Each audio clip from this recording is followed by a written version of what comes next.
دا یو کس یو څو تپوسونه کړي دي. لومبی تپوس یې دا کړی دی چې د نسوار د استعمالولو سره نسوار د اچولو سره اودس ماتیږي او که نه. نو جواب یې دا دی چې نسوار اچولو سره اودس نه ماتیږي. دویم تپوس یې کړی دی که نسوار په خوله کې وي نو ذکر کولی شي او که نه.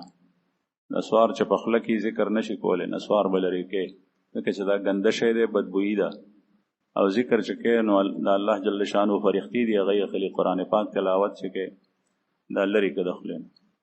دریم تپوس یې کړی دی چې په موس کې په قاعده باندې ناست نو ګوته اوچتول پکار دي او که نه او ګوته اوچتول رسول الله صلی الله علیه وسلم په احادیثو کې ثابت دي او د هغې طریقه دا ده چې کله اشهد ان لا اله الا الله وی نو زمونږ ائمه احناف وی چې اشهد الله کې لا سره به دا ګوته اوچته او اله سره به پورته وي او الا الله سره به بیا ښکته څلورم تپوس یې کړی چې موس پسې سبحان الله الحمدلله الله اکبر دا چې موس مکمل کې ویل پکار دی او که نه صرف فرضو پسې به متصل وي دا ویل د دې ډیر اجر راځي.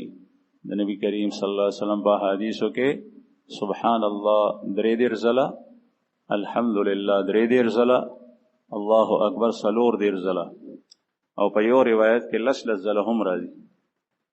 بیا دا فرضو پسې ویل پکار دی که سنتو پسې نو دا که فرضو پسې ووی نو هم ټیک ده سنتو پسې ووی هم ټیک ده او په دې کې متعین او خاص ځای نشته دی ځکه چې د فرضو اطلاق کله په ټول مونځ باندې کېږي سره د سنت چې کله مونږ وایو فرض مونځونه 5 دي د سهار مونځ د ماسپښین مونځ د مازدیګر مونځ د ماښام او ماسخوتن او بیا تشریح مونږ ادا کوو چې د سهار مونځ 4 رکعاته دی 2 رکعاته سنت مؤکد دي او 2 فرض دي. نو فرضو پسې ویل پکار دي او سنتو پسې دواړه ځایونه کې ویل شي. بهتره دا ده چې سړی سنتو پسې وایي ځکه چې دا سنت چې دي نو دا مکملات دي د فرضو او حدیثونه دا خبره ثابته ده که د سړي په فرض کې کمې بیشی رالو او سنت سم کړي نو الله جل شانه دغه کمې بیشی د دې نه پوره کړي نو دا مکملات او متممات دي نو دا په هغې فرضو پسې متصل لګول پکار دي بیا په هغې پسې تسبیحات وایه اسې دواړو ځایونو کې ویلی شي.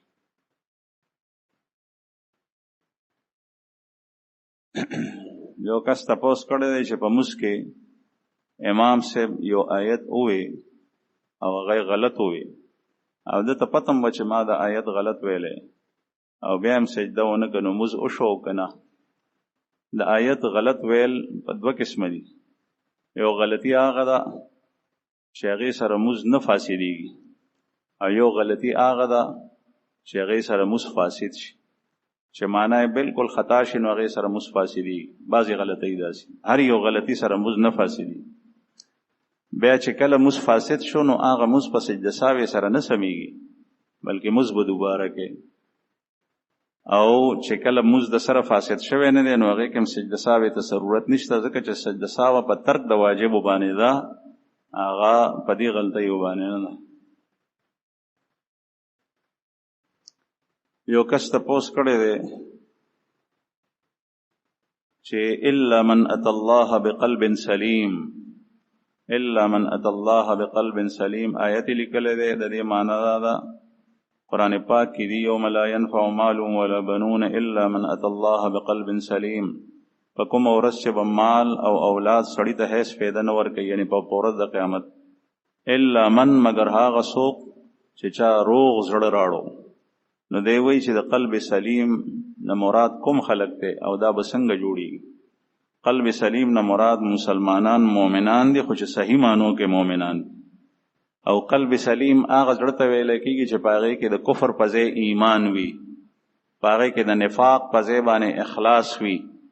قلب سلیم هغه زړه ته ویلی کېږي چې په هغې کې د بدو صفاتو رضایلو په ځای باندې ښه صفات او خصایل وي ایمانی صفات دا قلب سلیم دی.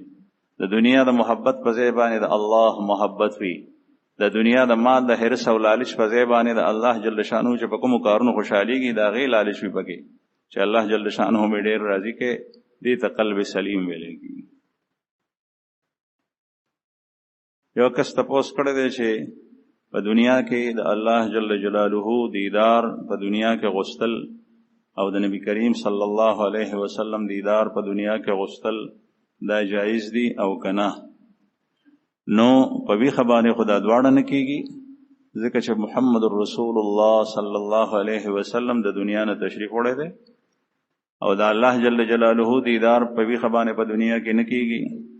ځکه قرآن کریم کې الله جل شانه فرمایي موسی علیہ السلام چې کله وی قال رب ارني انظر اليك قال لن تراني ولكن انظر الى الجبل فإن استقر مكانه فسوف تراني.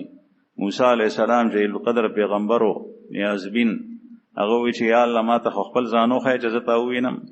الله پاک ورته فرمایي لن تراني، ته هرگز ما نشي لیدلی او ته دې غر ته وګوره که دا ټینګ شو نو کېدای شي چې ما ووینې. غر باندې الله پاک خپله تجلی نازله که د نور، نو هغه تجلی غر نشو برداشت کول، نو غر چوری چوره شو. موسی علیہ السلام بېهوشه شو، بیا په هوش کې رالو، بیا د خپل قول نه واپس. او که دې نه مراد په خوب کې غوښتل وي چې ما په خوب کې ولیدې، نو د دې سفیده نشته خاص. البته د یو مسلمان مؤمن اشتیاق وي چې ما خپل خوب پیغمبر صلی الله علیه وسلم په خوب کې ولیدې. بعض حضراتو کثرت سره درود شریف دا ذکر کړی او الله جل شانه لیدل الله پاک بیچون بیچرا دی، هغه د مخلوق په شان نه دی، د هغه د لیدو تمنا کول مناسب نه دی.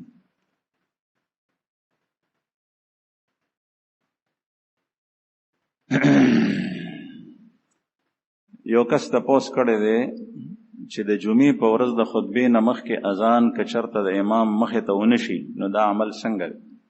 دا خلاف سنت ده. د جمعې په ورځ اذان ثانی دویم اذان چې د امام مخې ته ونشي دا سنت خلاف ده. البته امام سره که لنډ مؤذن نی ولاړ 2 صفه 3 صفه رستو ولاړی نو درېدی شي، لیکن د امام مخې ته ودرېدل پکار دي. دومره فرق کولی شي چې د امام خی روزې ته یا ګسې روزې ته مخامخ ودرېږي، یعنی لږ معمولی په سړنه باندې داسې هم جایز ده، لیکن بالکل د امام نه یو طرف ته ودرېږي نو دا خلاف سنت ته، سنت ترک شو. بل تپوس یې کړی دی چې په توبې سره هر یو ګناه معاف کېږي او که نه، او په توبې سره هر یو ګناه معاف کېږي. د ګناه د معاف کېدو 3 صورته دي. یو دا ده چې نیکو اعمالو سره بعضې ګناه معاف کېږي، لیکن صغایر مثلا چې کله ته چاردام کې او دس، نو حدیث مبارک کې راځي چې مخ ته سړی لپ اچوي نو په سترګو چې کوم ګناه کړي دي هغه د اوبو سره توی شي، خوله کنګالوي نو دې سره ګناهونه توی شي، لاس وینځي نو د سنګل نه چې اوبه ساسي نو هغې سره ګناه توی شي، خپې وینځي نو د پوندو نه چې اوبه ساسي هغې سره ګناه توی شي. دې نه مراد صغایر واړه ګناه دي، چرته نظر غلط استعمال شوی، چرته خطا خبره کړي، کبایر نه. دویم د ګناه د معاف کېدو هغه د الله جل شانو خپل قدرت او اختیار دی.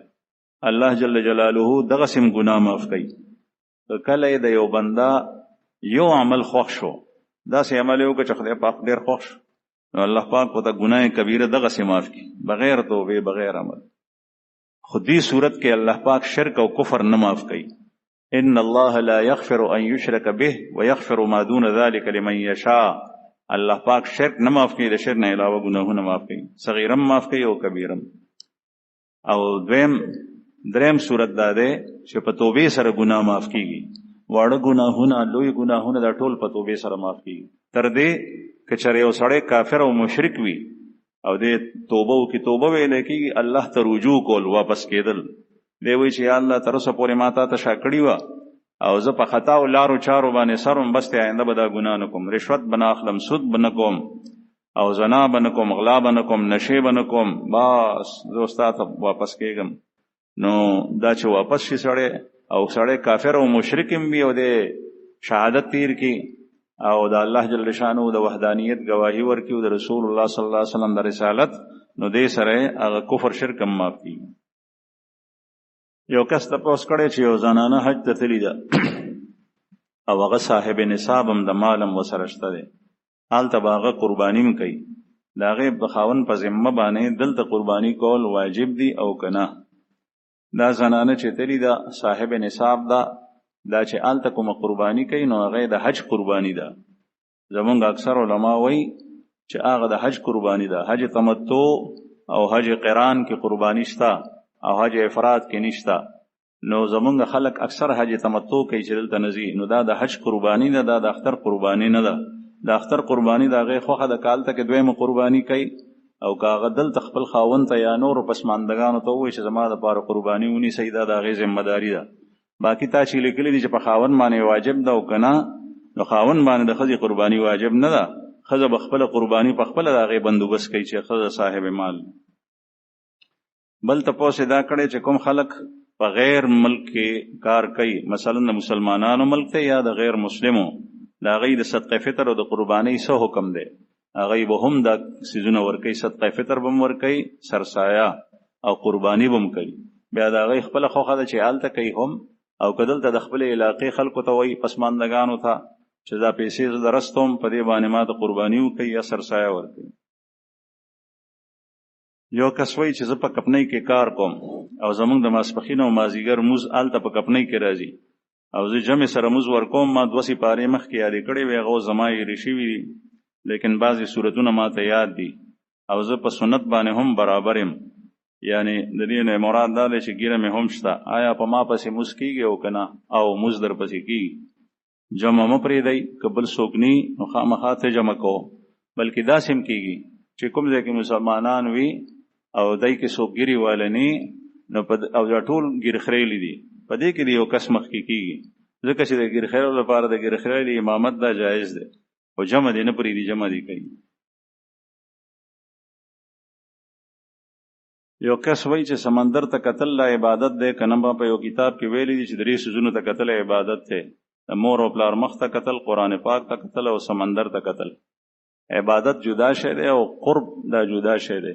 تقربات و ناراضي د مور او پلار مخ ته چې ګوري نو دا عبادت براه راست د الله بندگی نه ده لیکن ښه عمل له خو چې په ښه نظر باندې ګوري چې دا زما د پیدایش ذریعه ده او مور او پلار ته د ترحم او شفقت په نظر باندې ګوري. او قرآن کریم ته کتل هغې کې د تلاوت کولو ثواب دی او قرآن پاک کې د کتو د اجر ډیریږي چې یو سړی ځان ته تلاوت کوي په یاد باندې قرآن پاک نی مخې ته نو هغه اجر نشته چې کوم د قرآن پاک په کتو کې. او سمندر ته کتل لا مې کله نه دي لیدلي.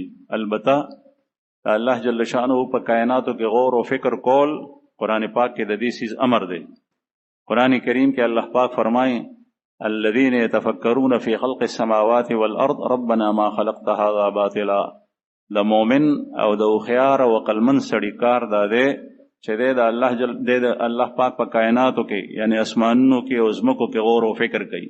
غرونو ته ګوري، اسمان ته ګوري، نور سپوږمۍ ته ګوري، ستورو ته ګوري، سمندر ته ګوري، ځنګل ته ګوري او بیا د زړه کې خیال او توجه الله تعالی شي چې زما رب د دې سيزونو خالق دی. د په زړه باندې د الله جل شانو معرفت پرانستی شي نو په دې باندې اجر دی. یو کس وایي چې بعضې خلک په دې خیال باندې ګناه کوي چې اسې به هم زمانه پس نیکان خلک ما دپاره د بخنو دعا کوي نو خیر دی که زه ګناه وکړم زه به بیا وبخلی شم. دا سوچ خطا دی او دا شیطانی خیال دی. دا بخل هغه چا دپاره دی چې خپله نیک و لیکن چرته ترې ګناه شوي وه نو د هغه دپاره دعا غوښتی کېږي چې یا الله ته یې وبخې یعنې دنه چې په خطا کې کومه ګناه شوي وه دا په دې جرأت باندې په دې سوچ باندې ګناه کول چې زه به وبخلی شم دا جرأت دی. او کوم سړی چې په الله باندې جرأت کوي نو دا مستقله ځان ته ګناه ده داسې نه. نو دا سوچ نه دی. قرآن کریم کې الله پاک فرمایي چې کوم خلک ډېر نیکانو هغوی به دعا وغواړي چې یا الله زما مور او پلار زما بچي زما زیان رشته داران ما سره په جنت کې یو ځای کړه یعنې زما په ګاونډ کې دې پاتې کېږي. نو د ده دا دعا به الله جل شانو قبلوي او په هغه شرط سره چې د هغه بچي هم مسلمانان. البته په عمل کې لغونې فرق و. د ده عمل ډېر تیز و مخکې و د هغې هغه د ده نه وروسته لیکن هغوی هم مؤمنانو سم او په دې خیال باندې ګناه کول چې زه به وبخلی شم دا د مسلمان سوچ نه دی.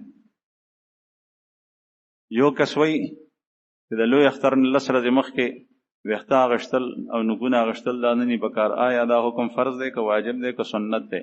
او که چېرې چا دا ویښته واغشتل نو قرباني باندې اثر پروزي که نه؟ دا عمل نه فرض دی نه واجب دی نه سنت دی موقت، بلکې مستحب دی. مستحب بهتر دی که چا داسې وکړل نو بهتر ده، او که چا نوکونه او ویښته واغشتل نو په قربانۍ باندې هیڅ فرق نه پروزي، نه دی ګناهګارېږي. یو کس تپوس کړی چې یو سړی دی هغه د رکوع نه لږ اوچت شي او نیغېږي نه او بیا سجدې ته لاړ شي، او دغسې حال په سجده کې هم د سجدې نه سر اوچت کړي او دی نیغ نه کیني او بیا لاړ شي، دا ترک د واجبو راځي. او دې سړي ته پکار دی چې دا مونځ دوباره کړي. مونځ دوباره کول د دپاره واجب دي، او دا مونځ په سجده ساوې سره هم نه صحیح کېږي. چې کله سړی د رکوع نه سر پورته شي نو حدیث مبارک کې راځي ده ته پکار دی چې دی داسې نیغ ودرېږي چې د ده د ملا هر یو مټۍ خپل خپل ځای ته راشي، پس د هغې نه دی بیا سجدې ته ځي.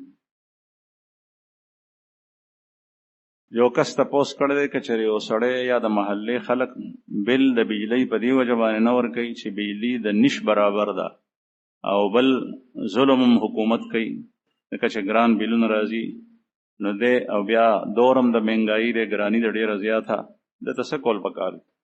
چې دی بل نه ادا کوي نو داسې کولی شي؟ نه، داسې نه شي کولی، ځکه چې ته بجلي خرج کوې نو د هغې اجرت هغه ورکول پکار دی. البته که ته وایې چې ګرانه ده او بعضې صورتونو کې حکومت د طرف نه ظلم کېږي په دې کې، نو داسې کولی شي چې دا بجلي لرې کړي، د هغې په ځای باندې خپل ځان ته بل سسټم ولګوي، لکه شمسي ولګوي، سولر. لیکن چې کله ته بجلي کور ته راننه باسې نو دې نه معلومیږي چې دا د حکومت سره لوز او پیمان وکړو چې زه ستا دا بجلي استعمالوم او بل به در کوم. اوس چې نه ورکې نو د عقد خلاف ورزي کوي، نو داسې نه ده پکار. البته داسې کولی شي که تا پسې د یونټ د قیمت په لحاظ سره پیسې ډېرې راځي، لکه بعضې بلونو کې ډېرې زیاتې راشي، نو هغه خپله بجلي پسې چل باندې ته هغه وصولولی شي. خو که چېرې تا زیاتې وکړو نو بیا د قوم سره ستا له طرف نه زیاتې دی، او دا بجلي د یو خاص سړي نه ده، نه د صدر ده او نه د وزیر اعظم ده او نه د فوج د مشر ده او نه د سپریم کورټ د مشر ده، بلکې دا د ټول قوم ده. د قوم سره بیا زیاتی کې راځي، خپل حق وصولولی شي. یو کس وایي چې زما زوی دی هغه د 12 کالو دی، هغه نافرمانه دی، نه کار کوي نه مونځ نه تلاوت. چې کله ورته زه د مونځ ووایم نو ما ته وایي چې زه تا پسې راځم او بیا چېرته پټ شي، چې سختي ورسره کوم نو ما ته دا دمکي راکړي چې زه به د کور نه وځم او به تښتم. زه یېرېږم چې هسې نه د کور نه وتښتم. په نرمه او خوږه باندې په پسته باندې پویوه، سختي ورسره مه کوه ځکه چې عمر یې کم دی. په دې وخت کې چې څومره په نرمه باندې پویولی شي نو پویوي، او چې ته یې پویې بیا دې هدایت لارې ته راواوړې د خو ټیک ته ډېره ښه ده، او که نه قسمت کې نه وه نو بیا تا خپله غاړه خلاصه کړې ده، نور ته څه نه شي کولی د دې نه سیوا. نوح علیه السلام د الله پیغمبر دی او د هغه زوی د هغه دین جدا او کفر اختیار کړی و. نوح علیه السلام ورته وایي یا بنی ارکب معنا ولا تکن مع الکافرین، بچې مسلمان شه او موږ سره کشتۍ کې سور شه. زوی ورته بیا هم وایي چې نه، سآوي الی جبل یعصمنی من الماء، تا سره نه سورېږم، نافرمانه. او به هر حال داسې کېدی شي په دې کې د نوح علیه السلام هیڅ قصور نشته، ځکه چې هغه پوره کوشش کولو چې دا زوی مې سم شي. نو که په قسمت کې هدایت وو خو بیا ورته وایه، په کلاره ورته وایه، سختۍ سره نه. او که نو نو تا خپله غاړه خلاصه کړي. یو کس تپوس کړی چې ما قربانۍ دپاره قسط اچولی دی د 1,00,000 روپو، لیکن د قربانۍ څاروي ډېر ګران دي، نو که زه قربانۍ دپاره یو حصه واخلم او دا نورې پیسې په خپل ضرورت کې استعمال کړم، داسې کولی شم که نه؟ او کولی شي. اوس اختر لا لرې دی، اوس نه که تا دا 1,00,000 روپۍ مختص کړې وې او ته وایې چې دا ما ته ګرانه پرېږدي، زه حصه اخلم، نو غټ څاروي کې چې حصه واخلې هغه کولی شي او دا نورې پیسې په خپل ضرورت کې راوستی شي. یو کس وایي چې زه دکاندار یم او سګرټ او نسوار هم په دکان کې خرڅوم، د دې 2 څیزونو خرڅول شرعاً ما دپاره څنګه دي؟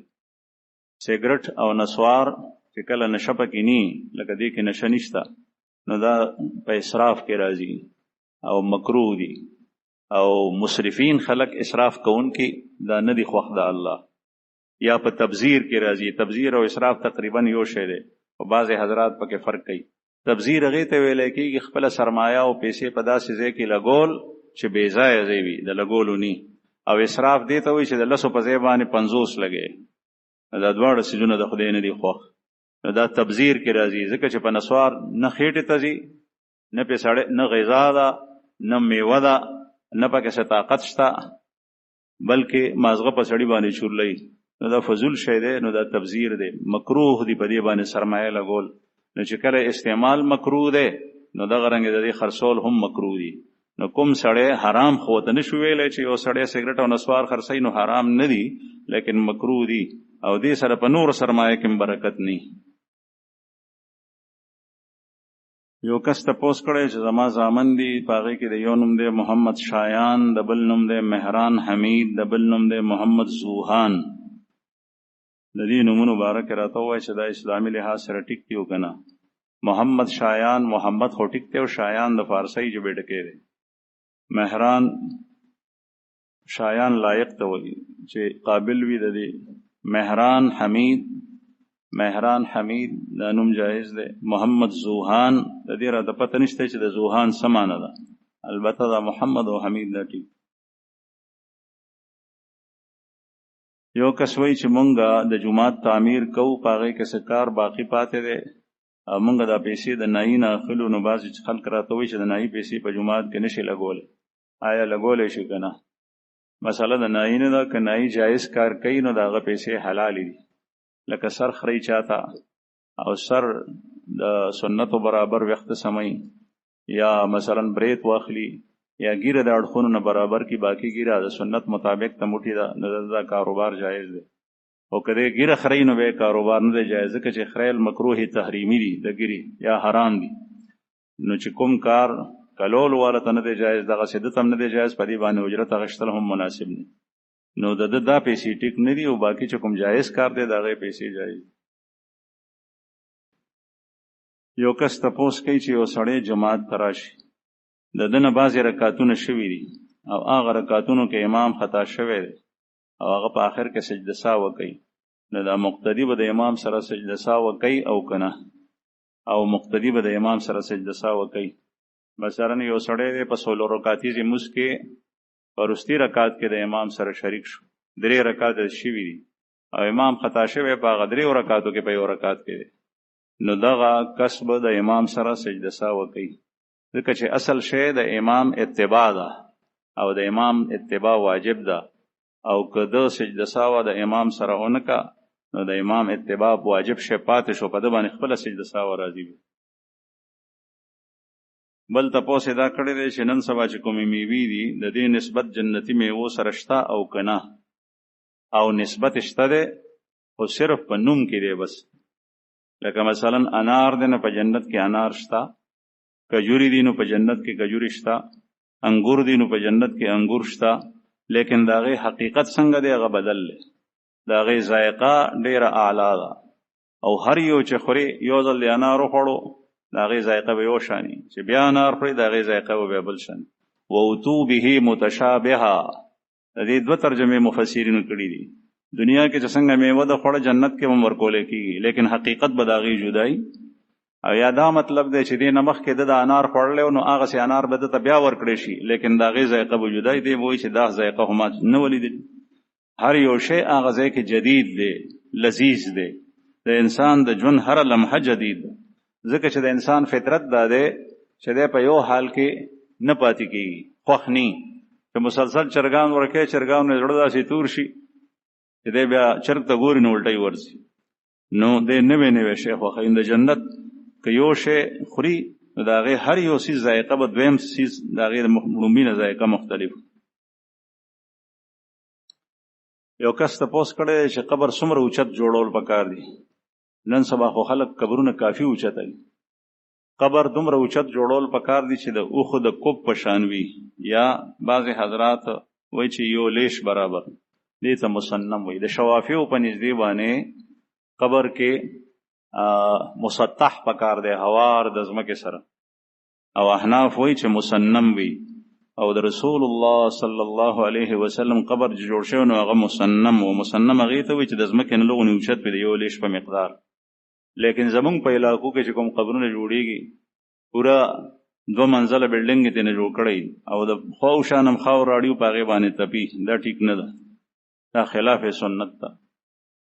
بل ته پوسې کړی دی چې کله قبر تیار شي نو بیا یو قاری د قبر سر ته ودرېږي الف لام میم نه وایي، او بل آخري آیات د سورې بقرې دا څنګه دي؟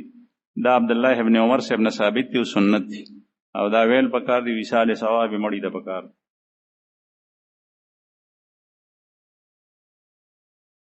یو کس تپوس کړی دی چې په اختر په ورځ باندې اکثر کپړې په وینو باندې ګنده شي، آیا په دې کپړو کې مس کیږي او که نه؟ نو کومې کپړې چې په وینو باندې ګنده شوي د دې وینې دوه قسمه دي. یو هغه وینه ده چې د علالې په وخت کې د رګونو نه روانه ده، دې ته دم سایل وایي، بهیدونکې وینه. دا که په کپړه باندې پریوتې وي او کپړه دې سره رنګین شوي وي نو دې کې مز نه کېږي تر څو پورې چې هغه پاکه شوي نه په اوبو باندې. او دویمه وینه هغه ده چې سړی یو کس ناست دی علالۍ نه ده کړي خو غوښې ته ناست دی او غوښه ټک ټوک کوي او د هغې غوښې هغه سوروالی او وینه د ده په کپړو باندې لګېدلې ده، نو هغه وینې سره مس کېږي، هغه وینه پاکه ده. د غوښې سره لګېدلې وینه پاکه ده او د رګونو نه بهیدونکې وینه هغه نجس او حرام ده، هغه کپړه نجس کوي. نو که هغې کپړې سره کومه د غوښې نه لګېدلې وینه ده هغې سره مس کوي نو مز ورسره کېږي. او دغه وجه ده که چېرې دا غوښه څوک ونه وینځي او دغسې په کټوۍ کې واچوي او پخی کړي نو خوړی شي. بل تپوس یې کړی دی چې بعضې مارغان په کور کې ساتلی شوي، هغه په خوراک کې مخوکه ووایي نو هغه مونږ خوړی شو او که نه، نو هغه ته کتل پکار دی که د هغه خوراک صفا دی لکه کنتره ده د هغې خوراک صفا دی نو هغه خوړی شي، لیکن چرګه ده چې د هغې خوراک ګندی عموماً په نجسو څیزونو کې خوله وهي نو هغه چې په رکیبۍ کې او په پخکړۍ کې خوله ووهي نو هغه نشي خوړی.